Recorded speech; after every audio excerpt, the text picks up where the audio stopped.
Welcome to Keep What You Earn, your judgment and jargon-free zone for entrepreneurs of all levels. Get ready to learn how to scale your business, save money in taxes, and create a business that grows your wealth.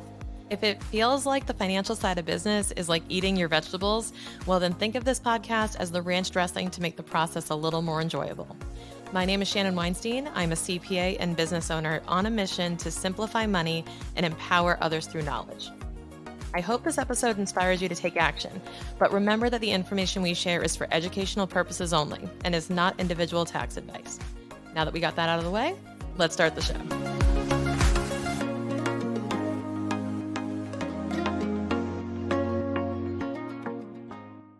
As with anything from business strategy to personal life to relationships and to money and wealth, it all starts with mindset. And it starts with, are you welcoming? Are you growing? Are you in a position where the things that you want are coming to you and the things that you are striving for are achievable and that you're not getting in your own way? And today's guest is going to unpack a lot of that. He just wrote an amazing book called Think and Grow You. And he's coming on the show today to unpack the key points of that book and how he used all of these concepts to undergo his own journey through what he calls financial ruin, divorce, and really coming out on the other side stronger and being able to share his lessons with folks that he speaks to and that he trains and coaches. So I want to introduce you to Chris Felton. Chris is an Amazon bestselling author. He speaks on how to change your thinking to create desired results. He's helped tens of thousands of people internationally overcome their resistance to change and create more success, peace, and impact in their lives. He speaks from his own experience in being on the edge of financial ruin, business failure, and divorce. He shares the secrets that allowed him to avert the potential disaster and transform all areas of his life to finally achieve the ideal life that had long evaded him. He's the founder and principal of his own financial services firm, which he started in 1999. He leads and trains hundreds of agents across the U.S. and has helped over 17,000 people become more financially literate and experience financial relief. Now, Chris is also a CPA by training. This is how we connected. So he's a fellow CPA, but he calls it a recovered CPA. And I love that he brings a lot of what he learned, a lot of the background that we share into what he does and can relate to anyone else who's kind of more structured or grew up a certain way or were told certain things, and can show you that, yes, you can unravel all of that programming and you can design the life that you want. So let's dive in and hear from Chris. Hey, Chris, welcome to the show. Shannon the Great, thanks for having me. You're awesome. Of course. Thank you. So are you, and I want listeners to know why. So could you share with our listeners a little bit about your background? Because I know we share something in common. Yes, I'm a recovered CPA.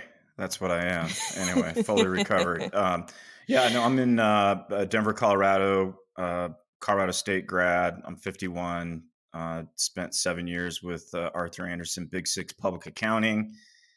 And wanted to have a better life and decided to jump into being an entrepreneur, started my own financial services practice, which is a couple hundred licensed agents spread out across North America. And we've helped thousands of people learn how money works. And, so that's been challenging over the last 23 years, and went through a divorce. My kids moved the other side of the United States to Atlanta, Georgia. I married my second and last wife, Marlo, and she stepped into a pretty nasty financial situation caused by yours truly. We were $250,000 in credit card debt, and Wow. Great Recession, financial services. And I'm a CPA and a financial advisor, and she cannot figure out why I'm a dumbass and broke, which led to the fight of all fights that happened. And she actually threw her purse at me, Shannon. What kind of woman throws her freaking purse at her husband? Especially if it's heavy. Yeah. And she's like, her hand-eye coordination stinks. So like, it just like, she was never, and then she picked it up and threw it again and picked it up and threw it again. But anyway, we had a significant blowout, and I just asked her, why are we still married? And Good question. Silence. She went upstairs to figure out the answer to that question, and it was the turning point in my life where I realized that wherever I've had a problem in my life, I've always been there, and I was the common denominator of my problems. And so I decided to take 100% responsibility for the mess, and we came together the next day and decided to stay together, stay in business, and figure it out. And my commitment to her was I was going to figure out how my mindset kept creating broke, stress, lack. And so I took on a pretty significant challenge there of changing my belief systems. Love it. And so the common misconception, I hear this all the time, is like, we're CPAs, we're financial advisors. Like, don't we know everything? And aren't we perfect with our money and perfect with everything? I feel like there's a heightened expectation for people like us to somehow know better or somehow have a different mindset. But like, we're all human, right? Yeah, I mean, it's just we could do a whole podcast on belief systems and where they come from, but from 0 to 4, we're like 50% programmed on everything. Money's good, money's bad, people are good, people are bad. And for the majority of the United States, 90+% of people that around money, it's a negative belief system that gets handed to us. And then it just gets hardened over time. And by the time we're 18, Shannon, we are 95% programmed. And what that means is we run on autopilot. And so you could know what to do consciously, but if subconsciously your beliefs don't line up with wealth, it's one of the reasons why well over 90% of people, we live in the richest country on the planet, and well over 90% of people retire broke. And it's not because they don't know what to do. There's a bad belief system. And so at some point, hopefully you wake up like I did and you go through like an upgrading of your phone. You go through an overhaul and upgrade of your belief system. And that's the challenge I took. And thank God I did the work. Yep. Yeah, and you have a book coming out about that called Think and Grow You, right? And I wanted to hear from you on what were those things, like what major factors that took you from that stuck position to getting unstuck, or to get out of your own way, as you put it in the subtitle. What are the ways that you were able to accomplish that? Yeah, I mean, I think that the first thing is, especially, coming out of this pandemic craziness and all that, and it's so easy to live in victim mode. And, people hate that word, but it's basically allowing my outside circumstances to dictate my thinking and my results.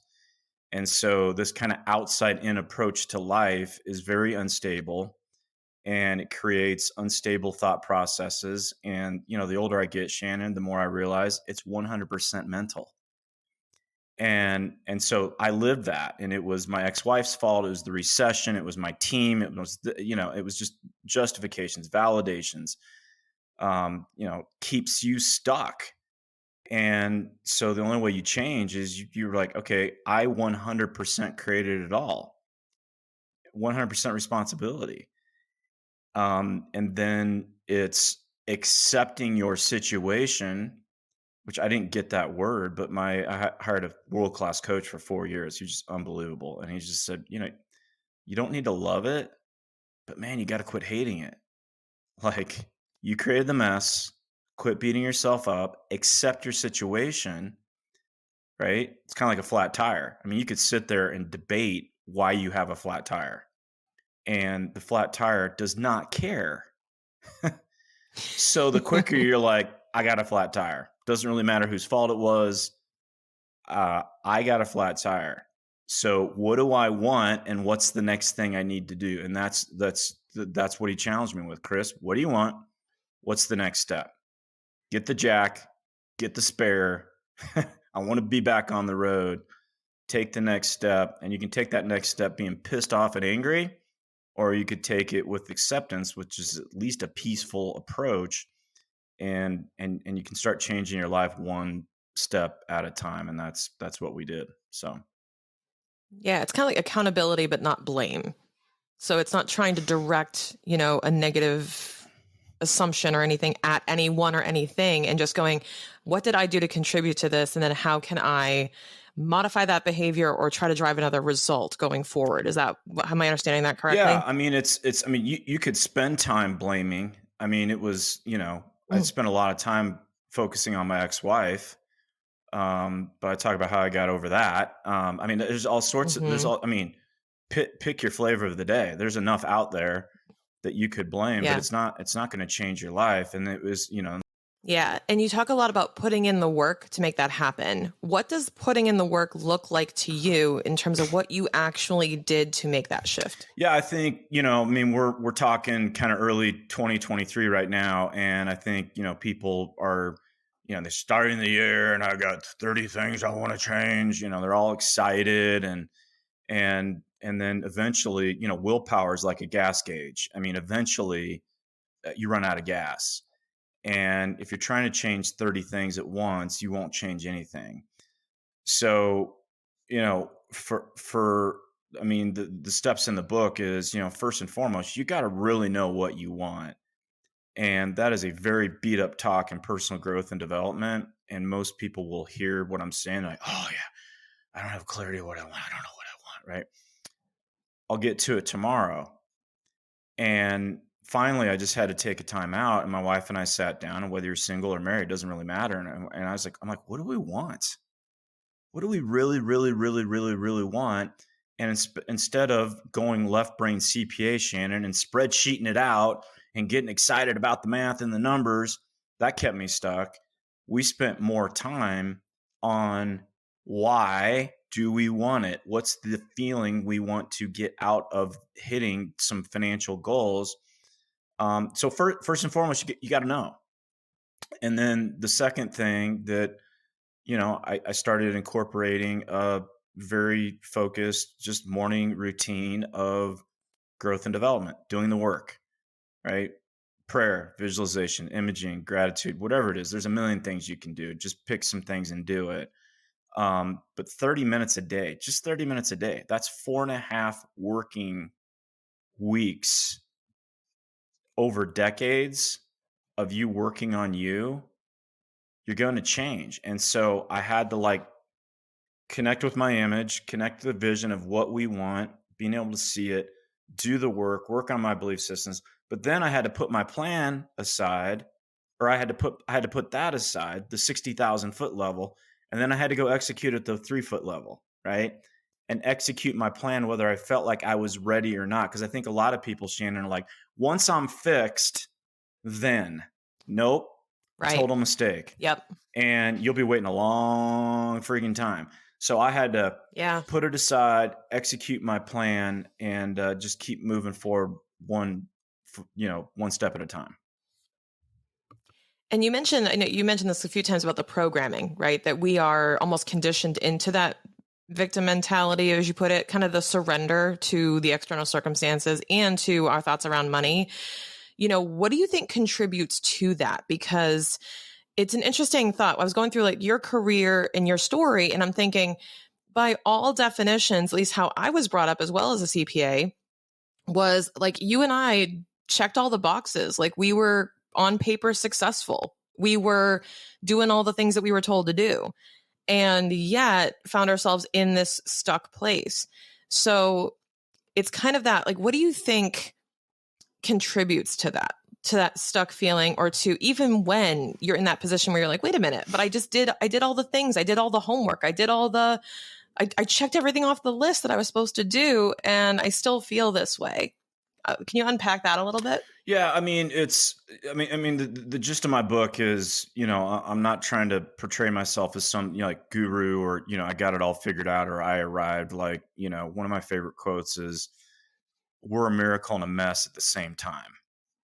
Mm, Right. And so we're human, and perfection is, it's a saboteur. It's one of the highest forms of self-sabotage, especially amongst that, CPA, CFO, you got your crap together, you can't make mistakes, and how we were brought up. And so when you start accepting that you have good and the bad, and you're a miracle and a mess at the same time, your life starts working, and you are going to have, I mean, I got things I got to shore up. There's things I got to work on. You know, my coach said, you don't have problems, you have projects. I mean, we have forever projects, Shannon. And yeah, we're going to make mistakes. We're going to screw up. But, you know, one of the chapters in the book is the number one form of self-sabotage that we have is judgment. And it's judgment of us, judgment of ourselves. And, you know, it's a project. It's an awareness. I am super aware. I'm not perfect at it, but man, I'm so much better than I used to be. Like, I used to judge everything, snap judgments. People walk by me, judge, judge, judge, judge. And then I started realizing, I'm like, Chris, your thinking actually creates your world. And you probably need to be aware. How was I judging myself? And so I just started cleaning up the judgment, and my life started working a lot better. And I'm 51. I got better energy at 51 than I did at 41. And part of it That's is awesome. just cleaning up this freaking crap in our head that gets, I mean, it gets in our own way. But judgment is that's a huge thing to look at. You actually have a chapter in the book called You're Too Young to Be Old, right? One of my favorites. So you just mentioned that one. You just mentioned like, hey, I feel better at 51 than I did at 41. Can you just kind of describe that you're too young to be old concept? Yeah, I mean, so I'm 51. August of 2021, I turned 50. And it was the first time in my life where I was like, holy crap, you're going to die. Right? I mean, like literally it was the first time I'm like, you're not getting out of this thing alive. And I started like getting a little depressed. Right. And I'm like, yeah, right? I mean that like mortality is tough. Yeah. It's a reality of life, and it's so hard to comprehend. Yeah. And to actually fit into your day without it getting depressing. Yeah. And I had a good friend in the company, same age, healthy, stroke, dead, 7 days. And it kind of woke me up. And then actually my mentor called me, a guy named Steve Siebold, who's a rock star, sold millions of books. He called me. He's like, going, dude, you got to write a book. Like literally like that week.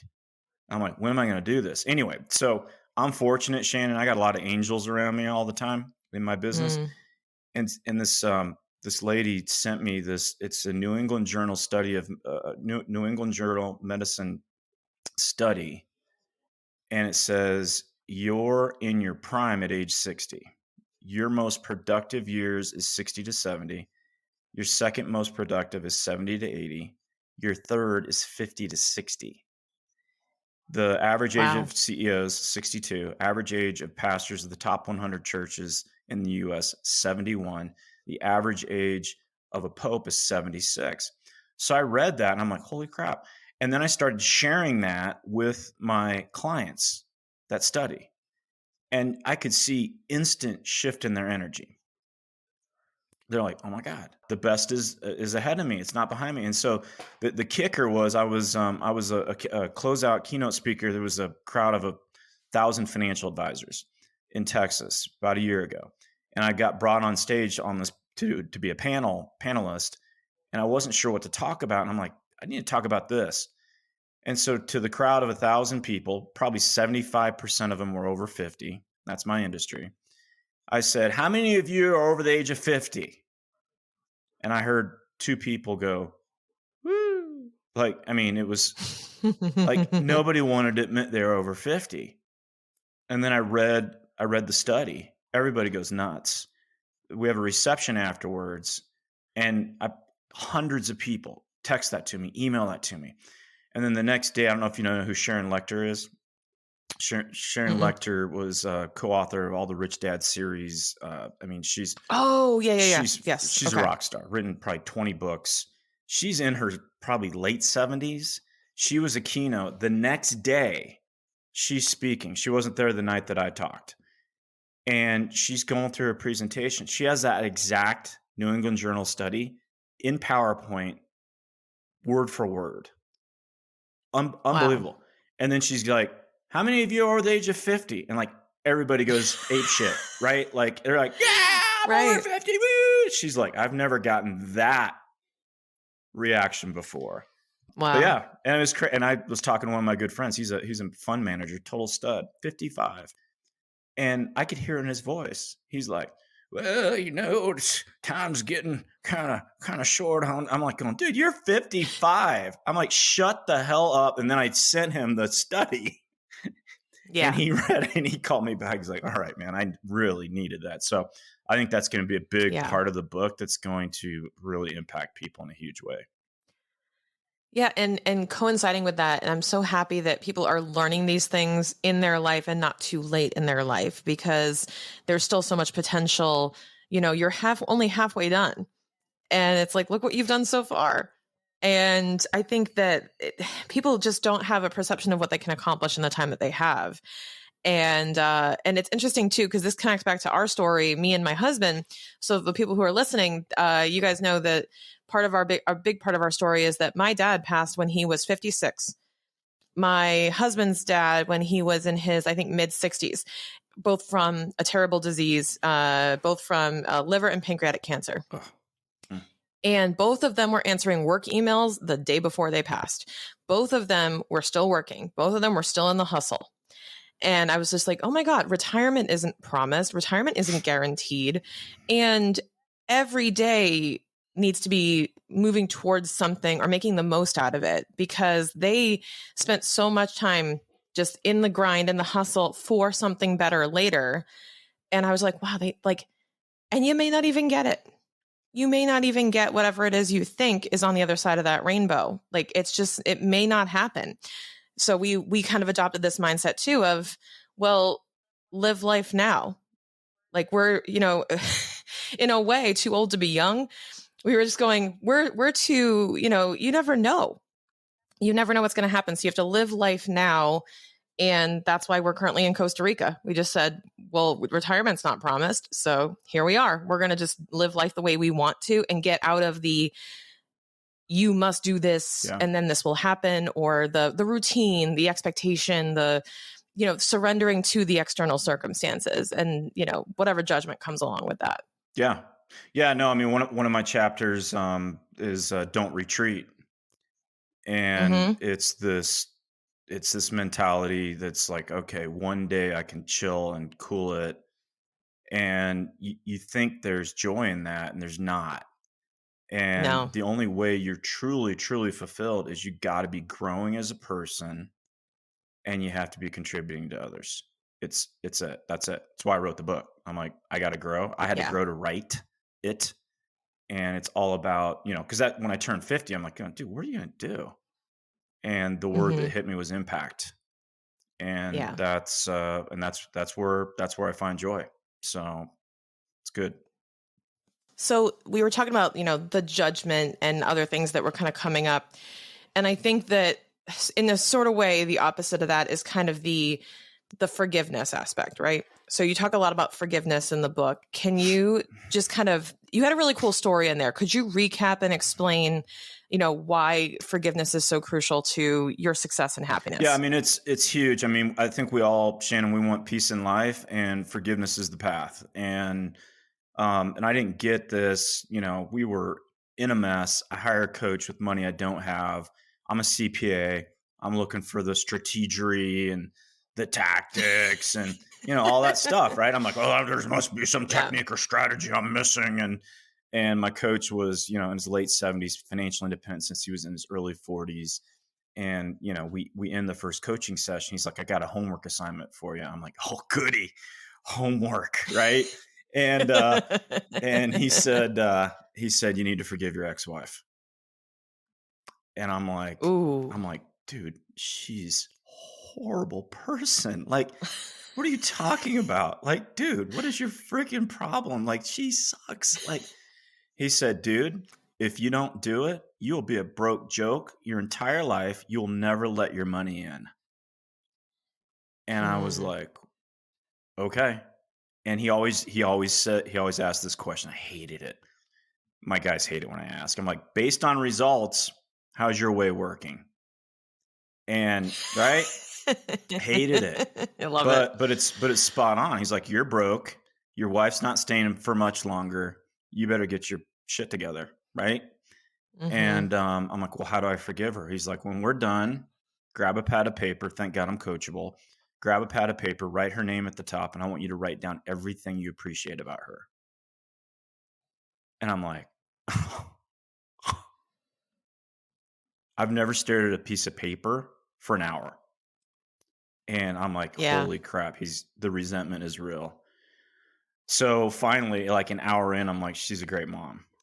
And she's world class. And then I did it the next day and the next day and the next day. I did the exercise the next day. The next day I found some more things. I'm like, wow, maybe she's my greatest teacher. This. And then I didn't have to do anymore. Then it was just like be on a run. Just, and the list started growing. And then my wife, my current wife, Marlo, and last wife, in case she's listening, I said, we will never say a negative thing about her. And so what happens, Shannon, is, the brain neural pathways, right? They start refiring. My whole reference point of her changed. And, we could do a whole podcast on, the blessings that have come from that exercise. I haven't had a negative thought about her in 15 years. And my Wow. kids are 21 and 18. She remarried a great guy. I mean, what has come from that? My commitment has always been, when I end a keynote, it'll be this topic, because people don't really get it. And when I come off stage and I end with this topic, it's amazing, because I'm like, God, I covered some really good stuff, right? And there's a line waiting to talk to me. And and like I said, I've delivered hundreds of keynotes and I always end with this. And nobody wants to talk about anything but this. They come up to Mm. me and they're like, you're telling me that the reason I'm not successful is because I haven't forgiven them. And they hold on to it forever. And then last thing, I'll move off of it. But I was in Texas. This guy came up to me. I did almost a 10-hour workshop. And he came up to me. He said, you're telling me I got to forgive my ex-wife? I said, yeah. I'm like, when are you going to do it? He said, wait here. And he went out the parking lot and he called her. And he came back, Shannon, and like he was just, it was, he looked 10 years younger. He bawled his eyes out and, gave me a hug, kissed my cheek. And, because we're looking for the strategery and the tactics and forget. Well, I'm looking in the Huge. front, like looking in the window in front of us when the problem's in the rearview mirror and what we're carrying. Yeah. It's like it's in the backpack. It's not the hill. Yeah. It's what's in your backpack. Yeah. And I always use, I ran a marathons, 20 pounds ago and 20 some years ago. Right. And I can't imagine training for, months, and you get to the start line and someone's like, okay, here's your 20-pound bowling ball. Just attach it to your ankle and let's go. And that's what we do when we, and that's why my energy at 51 is better at 41. Cause I don't carry that garbage. And forgiveness is a forever exercise. And it's one that I always look at because, we often find things in others we don't like about ourselves. And so usually the forgiveness is back on you. Because if you don't forgive you, you'll find people in your environment to judge and resent. And it's just, everything in my book is about, the energy leaks that take our focus off what we need to do. And that's why I so respect about my coach he always got into my personal life first before we got into business. Mm. And you mentioned, like the commitment to like, we're not going to speak ill of her anymore, which that is like that one commitment can like start the whole, row of dominoes of like, now this is all going to contribute to the ultimate forgiveness. The other side of that too is when you stop speaking ill of other people, whether it's in private or in public, there is another, like, there's an energy you exude when you share negativity or when you have that. So it makes you a more attractive person and somebody more trustworthy and someone more, because there is an energy to that where if you are judging and if you're saying these negative things, even if that's how you feel, you may do it in the name of authenticity or the name of vulnerability. But there's also a bit of, well, you are saying these things and putting them out there, and in a way that will come back to you. Do you agree? Yeah, I mean, my coach is like, hey, don't throw out poop covered boomerangs. Oh, I like that. Right? He's like, Yeah. you throwing out a poop covered boomerang, and and and Hmm. once again, I was like, what are you talking about? Like, because I used to talk smack and all that, and then I'd Yeah. look at him, and he's like, okay, Chris, based on results. It's like, shit, there it goes again. Based on results. I know, I'm in debt, That's I'm a broke, I suck, I know, right? And he just said, that's a great one. That's just a great, yeah. like, that's such a good, well, it's an eye-opening thing, but it's also kind of like the nicest way of saying shut up and do what I say. Yeah, well, and it's and my mentor Steve Siebold wrote a book called Hmm. 177 Mental Toughness Secrets of the World Class, and he's Mm. got the longest running study of self-made millionaires and billionaires. There's 177 amazing concepts, but number one Wow. is objective reality. It's number one. Mm. It's the capacity to look at your results objectively, without emotion, without beating, because sometimes we don't like our results and we're like, well, if I don't look at it, it's not, I don't have to look at it. I don't want to feel bad about myself, so I don't want to look at it. Or we condition it and we say, well, that's because of Yeah, yeah, this, yeah. and this was Abs- off, and yeah. then So, yeah, yeah. So excuses. you do that. So you don't want to look at it. You're, or as, one of my favorite quotes is optimism and delusion sleep in the same bed together. Right. And I love that. yeah, and my main form of resistance during my really bad time was delusion. And I love the guys that are listening, but guys can really get delusional, right? Women are like, "Hey, we need to look at this." And guys are like, "Well, no, it's all no, look over here. It's all no, no, no. Don't look there, look here." That's what I did to Marlo, my wife, right? Yeah. And so my coach is like going, "Dude, objective reality. You're in tons of debt. You are this close. You're on the edge. Your wife's not staying. Wake the F up." And I didn't want to look, but thank God he put the mirror in front of me. Yeah. And that's a good coach who can do something like that. But also it takes a lot of, as you put it, coachability to not take that and immediately put up the wall and resist and get defensive, because that's the biggest thing holding us back. Yeah, yeah. I mean, it's my book is just it's about ego, and ego's number one job is to keep us right where we are. So we'll use all the techniques to stay in comfort. And one of my favorite quotes is, "A life spent seeking comfort results in an entirely uncomfortable existence." Wow. Yeah. So you better be intentional about your growth or else. And I mean, one of the ways is, of course, unpacking what you have in the book here, Think and Grow You. When is the book coming out for our listeners? And where can folks find out more about you, your story, and what you have going on? Yeah. So we'll have pre-sales ready to roll February 1st. People will be able to go to thinkgrowyou.com, thinkgrowyou.com, and get pre-sales. And we got all sorts of bonuses and goodies for people that jump in early. The book will be ready. Launch date is March 25th, 2023. And anybody that's in the Denver area, I got a huge launch event happening noon to 4, Denver Tech Center area, on March 25th. Got some speakers coming in, unveil my new keynote. Going to be great energy. We're going to be donating a huge chunk of money to my favorite local charity called Secor. Secor Cares.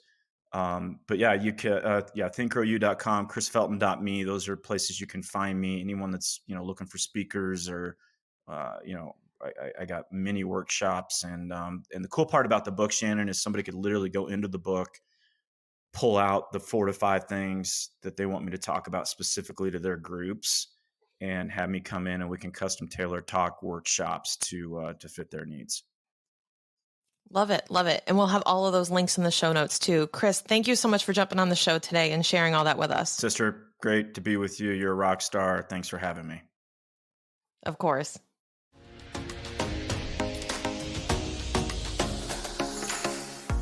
If you're an entrepreneur who's just starting out, it can be overwhelming to think about all the responsibilities you have when it comes to financial management and taxes. Even if you've been binging this podcast, implementing all of it can be really stressful if you don't have a clear list of action steps and know exactly what you should be doing right now. Luckily, we organized all of this for you in the Business Financial Quick Starter. This is your one-stop shop for beginning steps of entrepreneurship so you can build your business confidently from day one. This is not me teaching accounting, no way. It's a specific set of essential action steps to save you a lot of time, money, and headaches as you embark on your own entrepreneurship journey. We cover everything from setting up your business bank account all the way through avoiding a surprise tax bill. Now, as a podcast listener, you get 10% off with code KEEPWHATYOUEARN, all one word. So dive in now and access your Business Financial Quick Starter.